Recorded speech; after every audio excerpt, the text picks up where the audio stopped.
Long मार्च के दौरान तोड़फोड़ के 10 मुकदमात में जमानत के लिए साबिक वजीर आजम और चेयरमैन तहरीक इंसाफ इमरान खान ने इस्लामाबाद की डिस्ट्रिक्ट सेशन अदालत से रुजू कर लिया है।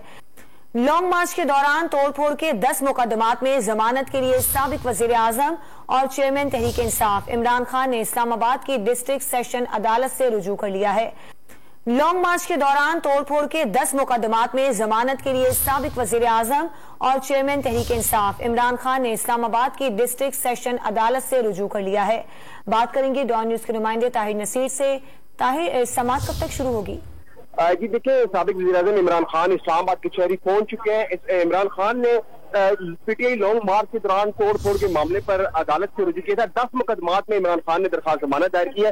कुछ ही देर बाद इमरान खान इस वक्त इस्लामाबाद के शहरी पहुंच चुके हैं और कुछ ही देर बाद दरखास्त जमानत के ऊपर जो समाअत है वो सेशन जज कामरान मुशर्रफ मुफ्ती करेंगे। जी बहुत शुक्रिया ताहिर नसीर आपका।